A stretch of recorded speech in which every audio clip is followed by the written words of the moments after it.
Assalamualaikum warahmatullahi wabarakatuh. Hai, saya Arin. Di video kali ini saya akan berbagi informasi mengenai fakta tentang berita-berita penyaluran bantuan sosial PKH maupun BPNT di tahap 3 ini. Dan itu sudah banyak banget beredar di media sosial seperti di Facebook maupun di YouTube. Dan itu beritanya semua meyakinkan masyarakat bahwa untuk PKH dan juga BPNT tahap 3 ini sudah cair karena orang tersebut menyertakan struk atau bukti penarikan bantuan sosialnya yang tahap 3 ini atau tepatnya di bulan Juli ini.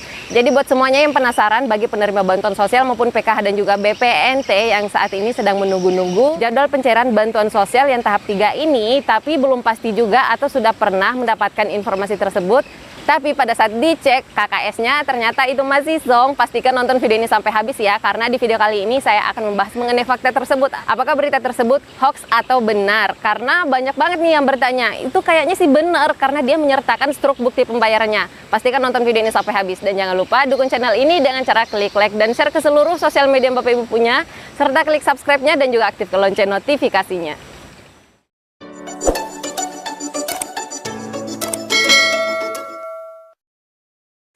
Baiklah, langsung saja, tapi sebelumnya saya akan menyapa Bapak Ibu semuanya di alam terbuka atau di suasana yang baru, karena biasanya saya membuat video itu di dalam ruangan, tapi kali ini saya berada di ruangan terbuka atau suasana alam, pemandangan alam. Di belakang saya ada sungai yang mana airnya jernih banget, karena sebenarnya saat ini saya berada di lapangan atau berada di sebuah desa, dan desa itu ada sungai. Sungainya itu airnya jernih banget ya Bapak Ibu. Jadi saat ini saya membuat video di sini juga karena sebenarnya saya juga suka banget dengan suasana pemandangan alam yang asri seperti ini. Baiklah, mengenai fakta-fakta penyaluran bantuan sosial tahap 3 tahun 2022 ini, yang mana ada banyak banget beredar di media sosial, khususnya di Facebook ya, contohnya seperti ini.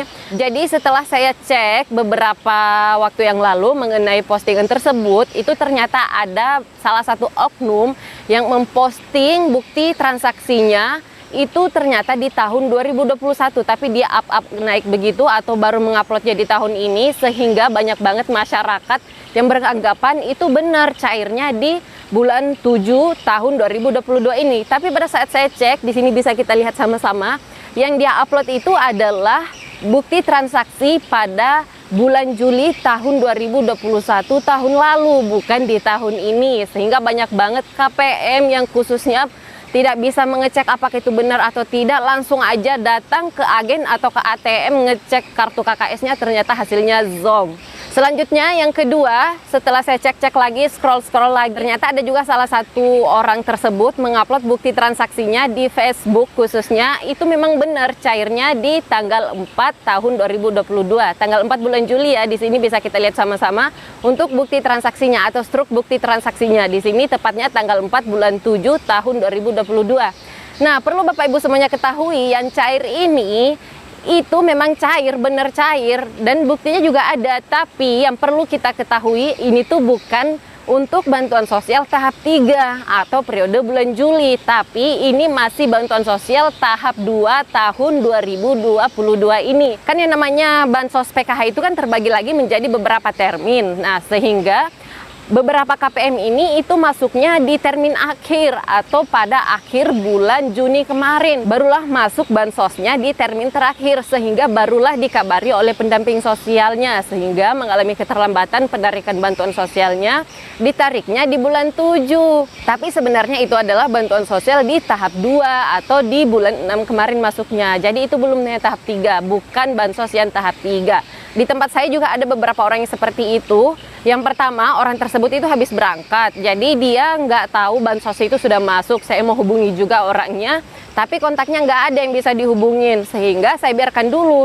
Saya mengabari ke dia setelah dia balik dari berangkat tersebut, pulangnya ke tempatnya semula itu pada bulan Juli awal. Jadi saya memberitahukan orangnya itu di awal bulan Juli, sehingga dia narik bantuannya di bulan Juli juga, tapi itu masih bansos yang tahap 2 kemarin. Nah, selain itu ada lagi KPM yang memang bansosnya itu masuknya di akhir bulan Juni, tapi karena dia terhambat seperti kendaraan atau lain sebagainya, sehingga ditariknya di bulan Juli. Nah, itulah yang digunakan beberapa orang. Struk tersebut itu diupload di media sosial, lalu menyampaikan informasi hoax atau tidak benar adanya kepada masyarakat yang lain, bahwa bansos yang tahap 3 itu sudah cair. Ternyata belum, itu masih bansos yang tahap 2, tapi ditariknya di bulan Juli ini.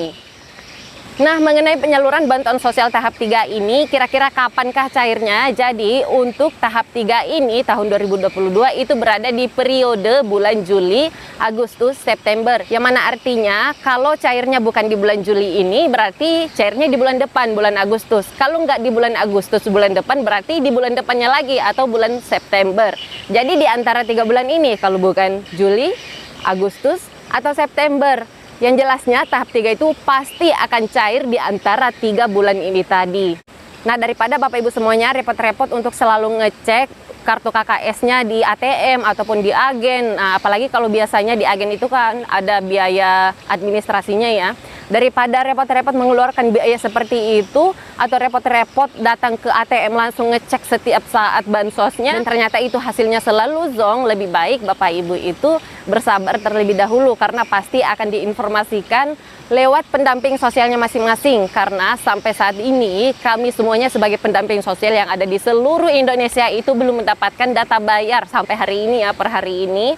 Data bayarnya belum ada turun dan juga SK penyalurannya itu belum ada turun. Nah, biasanya pada saat penyaluran bantuan itu telah tiba, kami semua akan mendapatkan data bayar. Jadi biasanya data bayar itulah yang akan menjadi acuan yang akan kami sampaikan kepada masing-masing KPM yang nama-namanya sudah ada tercantum di dalam data bayar tersebut. Dan mengenai jadwalnya kira-kira kapan, apakah di bulan Juli ini atau di bulan Agustus nanti atau di bulan September nanti, kami semuanya belum tahu pastinya itu kapan ya, tapi harapan kami semua semoga ini cepat cair juga. Karena kenapa?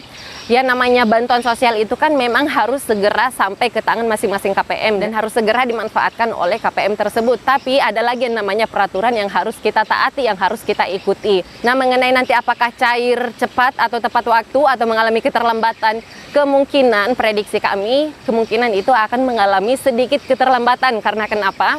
Untuk rekonsiliasi tahap 2 ini itu belum selesai semuanya, belum kelar semuanya. Jadi itu kemungkinan besar akan diselesaikan terlebih dahulu. Dan setelah semuanya sudah kelar untuk rekonsiliasi, kemungkinan barulah akan disiapkan untuk penyaluran bantuan sosial tahap 3. Nah, kemudian kemungkinan yang kedua, sehingga bansos PKH maupun BPNT tahap 3 ini kemungkinan akan mengalami keterlambatan karena seperti yang kita semuanya ketahui, untuk restrukturisasi atau perubahan-perubahan sistem manajemen di pusat itu, di Kemensos khususnya, itu banyak banget mengalami perubahan atau restrukturisasi. Salah satunya seperti belanja bansos yang sudah saya sampaikan beberapa waktu yang lalu. Mengenai KPM PKH maupun BPNT yang berusia di bawah 30 tahun itu akan dialihkan ke Dirjen Daya Sos atau Pemberdayaan Sosial. Jadi kemungkinan karena adanya perubahan-perubahan ini tadi, sehingga bansos PKH maupun BPNT di tahap 3 ini kemungkinan akan mengalami sedikit perubahan. Tapi apabila semuanya berjalan dengan lancar dan segera cair, pasti saya update juga di channel ini. Nah, daripada Bapak Ibu semuanya atau teman-teman di luar sana galau menunggu informasi penyaluran bantuan sosial tapi tidak kunjung datang juga, lebih baik kita fokus untuk berwirausaha, mulai dari kita atau dimulai dengan tingkatan yang sederhana atau kecil terlebih dahulu. Nah, di sini saya akan merekomendasikan toko-toko yang amanah yang bisa Bapak Ibu kunjungi, karena ini dari tangan pertama langsung ya, yang mana harganya di situ insya Allah murah-murah banget, dan saya juga sudah puluhan bahkan ratusan kali berbelanja di toko ini. Nah, perlu Bapak Ibu semuanya ketahui, sebenarnya saya juga ada berjualan online dan berbelanjanya di toko ini nih. Karena kenapa? Karena toko ini tuh langsung dari tangan pertama tersebut dan harganya sangat terjangkau sekali. Itu yang biasanya saya beli lalu saya jual kembali. Nah, karena saya bekerja dan juga saya memiliki kegiatan yang lain, sehingga saya menganggap berjualan ini sebagai sampingan aja dengan memposting ke media sosial saya. Ketika ada yang mau, barulah saya pesankan. Nah, ini sistem PO namanya. Bapak Ibu bisa mengikutinya dengan hanya bermodalkan postingan-postingan saja. Ini juga ada sisi positifnya, sehingga postingan kita di FB atau di WA itu bukan alay-alay atau lebay, tapi untuk berjualan dan insya Allah akan menghasilkan cuan. Nah, jika ada yang bingung bagaimana caranya saya bisa memulai berjualan atau berusaha sedangkan saya tidak memiliki modal, jadi di Shopee ini itu ada namanya pay later atau bayar nanti. Jadi kita bisa memposting barang-barang dulu yang kita ambil fotonya lewat etalase toko tersebut. Ketika sudah ada yang mau pesan atau mau membeli barang tersebut, barulah kita order dengan memilih menu pembayaran bayar nanti atau pay later namanya. Jadi setelah kita pesen barang-barangnya, kita check out atau kita order barangnya dengan memilih bayar nanti, itu barangnya bisa sampai sampai terlebih dahulu ke kita, kemudian kita kasih ke customer, dan bayarnya itu bulan depan. Nah, adapun cara untuk mengaktifkan pay later ini sendiri itu cukup mudah banget. Tinggal Bapak Ibu aktivasi akun Shopee-nya terlebih dahulu, barulah kemudian registrasi untuk bagian pay later-nya. Tinggal ikutin aja semua permintaan yang ada di situ, dan data-data yang diberikan itu insya Allah amanah. Nah, bagi yang penasaran langsung saja kunjungi tokonya. Untuk linknya sudah saya sertakan di description box di bawah video ini ya, dan di kolom komentar juga saya akan sertakan link toko tersebut. Baiklah, terima kasih banyak yang sudah menonton video ini sampai habis. Semoga video ini bermanfaat, dan insya Allah setiap kali ada informasi terbaru mengenai bantuan sosial dan info-info bansos lainnya, pasti saya akan selalu update di channel ini. Makanya pastikan diaktifkan lonceng notifikasinya agar selalu mendapatkan notifikasi setiap kali saya mengupload video terbaru. Sekali lagi terima kasih, dan sampai ketemu lagi dan saya di video selanjutnya. Wassalamualaikum warahmatullahi wabarakatuh.